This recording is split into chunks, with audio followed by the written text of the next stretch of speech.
Hello and good evening. Welcome along to the Polygon, this very humble evening of ours. We're having discussions today that are going to be rotating around agro-industrialization, agriculture, agroecology, everything agriculture, commercial agriculture, subsistence agriculture, but trying to put it in context with the national budget allocations and especially how the small-scale farmers can actually fit into this particular one. There have quite been lots of discussions rotating around the national budget and why the small-scale farmers have not been included. So we want to understand really how then will the government come into to listen to these voices and at least be of good help to everybody within Uganda's agricultural sector. I am Joram Paul Sonko. You're watching the Polygon, where we discuss issues and matters, politics and economics, and how they affect you as a viewer, how they affect you as a business person. The channel is 320 on GoTV, then DSTV we are channel 372, as well as on free-to-air decoders. You can as well watch us anywhere, anytime by downloading the Smart Digital app. That is on App Store and Google Play Store. You will easily stream NBS Cordeo, Smart FM and watch Smart 24 television wherever and whenever you wish to, because we continue to drive your business. And then our website is www.smart24.tv/news for business stories and business updates that are happening in real time. Well, of course, our conversation here is really looking around and rotating around Uganda's agricultural sector. But this time around, looking at the budget and, of course, how the small-scale farmers will fit in. How have they been affected? Have they been left behind? All these are the discussions we're going to be having here on the show. But of course, it's as a discussion, and conversations do not happen without any other person or participant in it. So I have two guests joining me this very evening, and of course, they will be giving us more of this kind of discussion. One, on my extreme left is Mr. Baliraine Hakim, who is the small-scale farmer, who's a small-scale farmer from Mayuge. Not only that, he's the national chairperson, ESAF Uganda, and of course, he's also Chair Alliance for Food Sovereignty in Africa. Good evening, and many thanks for joining us, sir. Thank you, and it is my pleasure to be hosted here this evening to have a word or two with the viewers of this channel. Okay, the pleasure is ours to have you this evening as well.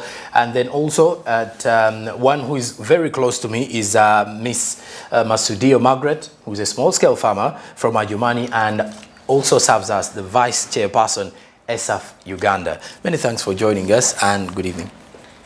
Thank you. Good evening, viewers, and I'm happy to be here.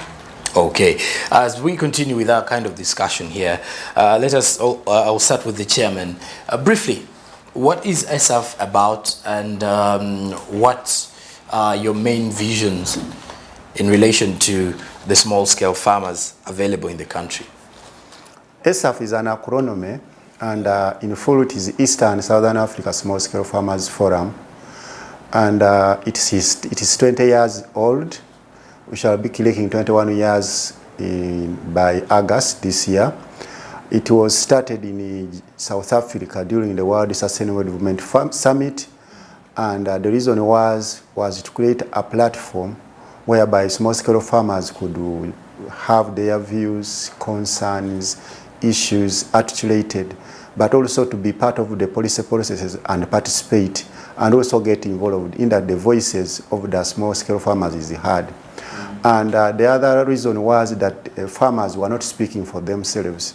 It was through others. So we created a slogan which says, farmers speaking for themselves. Reason is that when others speak for you, sometimes they don't speak the right thing. They speak while hiding others because they want to benefit from you. So we wanted to break that barrier of being used for other people to benefit, and we speak for ourselves. But also to make the policymakers at all levels accountable to the actions which they pledge for, which they always bring across. So that was the major cause. And as I speak now, Eastern Southern Africa Small Scale Farmers Forum is not only in Uganda, it is in other 16 countries of the Eastern Southern Africa. That's why we call ourselves Eastern Southern Africa. In Uganda, we are so far covering 54 districts as of now, and we have over 45,000 farmer groups because we don't work with individuals, but we work with farmer groups. And in that regard, the main goal, as I told you, that we want the small scale farmers to be self-reliant. Okay. In the next 10 or 20 years, we want to see that the small scale farmers are self-reliant. They are able to do their own things without questioning another person. They can participate into the policies, they can access finances, they can do their things on their own, and they are food sovereign. More so, they are food sovereign. So what do? We are working under four key thematic areas. One of them is the movement building. Under the movement building, we want to make sure that we build a vibrant farmers, small-scale farmers movement, starting from the grassroots up to the global level. And this one is now looking at structures, capacity building, to be able to speak for their own, to be able to act, to be able to ask for accountability, to be able to seek for credit, to be able to seek for all those things into their concern, in that they are able to be able. So that vibrant movement is what we are looking at creating under that scope of movement building. Then the other area is food sovereignty. Under food sovereignty, we know very well that anyone who is not sovereign is almost dependent. So here we want to make sure that the small-scale farmers are food sovereign, in that they are the one who determine which food policies or which policies which regard their farming are put in place by government. They are also able to make sure that they have their own seed production. They control under what we call the farm managed seed system. That it is the farmers who determine which seed, where, and how to use it, to avoid other things which we shall be hearing soon in our discussions. Then the other area that we want to make sure that under food sovereignty, it is the farmers who determine the better ways of marketing their produce, not to be dictated upon. Because they are the ones in the field. Yes, they are the ones in the field. So that is under also food sovereignty. Then to make sure that the farmers have enough food to eat and sell surplus. Commercialization is good, but you cannot sell all. And this is one of the areas which has caused most of people to have hunger in their homes. They produce and sell it all. And then the next day, they go and buy it highly when they sold it all. So here we are saying, let it be that they are having enough to eat, then sell surplus. That is under what? Food sovereignty. Then the other one is economic empowerment. Now, under this economic empowerment, we want to make sure that the farmers are empowered. They are able to be into the market economy, not to be at the production stage. Now here we look at the value chain itself, looking at from production up to the table, when it reaches the table. Are the farmers involved in all the stages, not only ending at production stage? Are they, when it comes to processing, how many farmers do we have there? The transportation, that value addition, are the farmers benefiting to get the last coin, in that we can now break that barrier of the middlemen who exploit the small-scale farmers. Then the other last part of it is financing the agriculture sector. And that's the reason even why we are mostly here. You know very well that government committed itself sometime back, 20 years ago, under the Maputo, to finance the sector and give each sector 10% of their national budget. When 10 years passed on, they realized that, we didn't do what? We didn't achieve. They restart again in Malabo and said, now we are recommitting again to transform this sector by giving it 10%, in that the sector is able to grow by 6% annually. It is sad that as I speak now, this secondary commitment, many countries on the continent of Africa have not been able to do so, apart from Rwanda and another one. This is sad. They commit, but they don't do it. So here we are saying, when you finance this sector, all the other barriers which is affecting the sector will be cured. These barriers range from production to marketing. The sector has little money. It cannot even finance the sector by recruiting more extension workers because they are not enough. It cannot even finance the sector to have the country to be able to irrigate. It cannot finance the sector to manage the post-harvest handling. It cannot finance the sector to be able to have that all the farmers can access quality, improved seeds, because the sector is underfunded. But it was committed some time back. So this is an advocacy issue whereby we believe that the country, the government, should be able to look into it and make sure that when they finance it, they finance the sector, it is able to achieve that one. But having said all the other ones, our main goal to achieve this one is through agroecology, through agroecological practices. This is the biggest intervention. Much as we are looking at the movement building, we are looking at food sovereignty, we are looking at financing the sector, we are looking at empowering the farmers. Okay. Are they agroecological? Are they looking at observing about our ecosystem, the environment? Are they protecting? Are they looking at the behavior of consumers? Are people understand what they eat? Do they know where it is coming from? This is what we call agroecology. People to understand their environment, their ecosystem, how it relates to each other, how it protects each other. Then we can move into a better situation. So that's part of the introduction on the many things we do. But I wanted to focus on the 4 areas as our key interventions. But there are specific activities which are happening, which we may discuss later. Okay, let me get the Vice Chair into this one.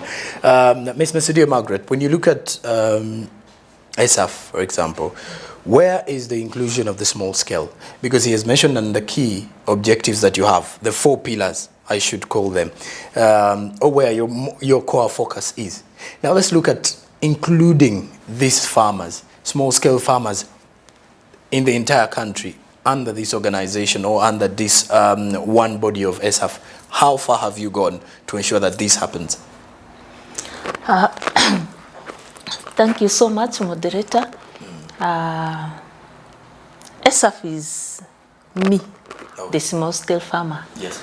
The small scale farmer outside there. The secretariat is there to coordinate and guide on technical things. So all the activities done are being led by small-scale farmers. That's why we are the ones talking, and the secretariat only do the technical part of it. So in ESAF, all the members are there. They're included in all activities, and they do it in themselves. They plan it. They do resource mobilization and also implement. Yes, so they are all included. All right, now let's get into a big kick in here in regards to the national budget. When you look at what you've been having in a meet-up with the media earlier on, one of the key things that you've actually been discussing rotates to the budget compliance to the National Development Plan 3. And of course, there are some certain things that you've actually highlighted that you feel it does not comply with the the NDP 3 agenda. Not entirely, but according to some of the key provisions. For example, when you look into the agriculture sector, where do you think are the misses with the national budget? As small-scale farmers, we feel there are certain things which should have been funded, and they are either underfunded or they are neglected. One is the extension service, as we have said, because those are the people very close to us. Who help you within? Yes, we are the one, we live within them, we interact with them freely, and we can easily reach them. Okay. So this extension service are being trained conventional way. They have little knowledge on agroecological practices, because as we reach them, we seek for their guidance. They give us that guidance of conventional agriculture. So, and that is what we cannot manage. So we feel that the government should invest more in the extension service, building their capacity in agroecological practices, such that they can support us where we need them. And this is an approach which is manageable, sustainable, and the farmers have been doing it. So if the extension service is drilled along that, it will be a really of great help to us. Okay. Then also boosting the agricultural credit facilities. We used to have cooperative societies. We like for cotton, like for coffee. I think for coffee it is somehow it is a bit there. For cotton it disappeared. Now it is a bit coming up. We used to have, like in my region, for sim and so forth. But now these cooperative societies are not there. The farmers really lack the knowledge on it and how they can do it best. So if the government can really boost that, farmers can easily get finance support from it. They can easily market their produce through it, and they are not cheated. They will get better price from it. Also, we are saying there should be allocation to mitigate effect of climate change. Year in, year out, there is a COP conference, and what is being resolved there, you find you don't see the effect at the country level. So we are saying at the national level, let there be funding for the mitigating the effect of climate change. We are most affected as women because we labor a lot in the agriculture sector in producing food for the family, and we have also other burden of carrying the child, of caring for the home, besides producing food. Now here comes climate change, which affects our effort. It frustrates us a lot. Let government have funding for that, so that we really see how we can best suit there. Also, the effect of we are expecting investment in post-harvest handling and storage facilities. These are currently we have a lot of losses, post-harvest losses, and that is majorly because we don't have those improved methods, and there are a lot of issues of aflatoxin as a result of the improved seeds, the new seeds which are coming up, and many others. So we feel that the government should have funding along that, so that farmers are trained, their capacity is built along post-harvest handling. When should they harvest their crops? How should they keep it? How should they store it? Then up to the time it reaches to the consumer. That would be so good. Another funding we expected it to be allocated to seed management. Okay. Yes. In agroecological practices, we have, like during our great-grandparents, they used to, when they are harvesting, they pick the best seeds, they keep them in the kitchen, in the roof of the kitchen.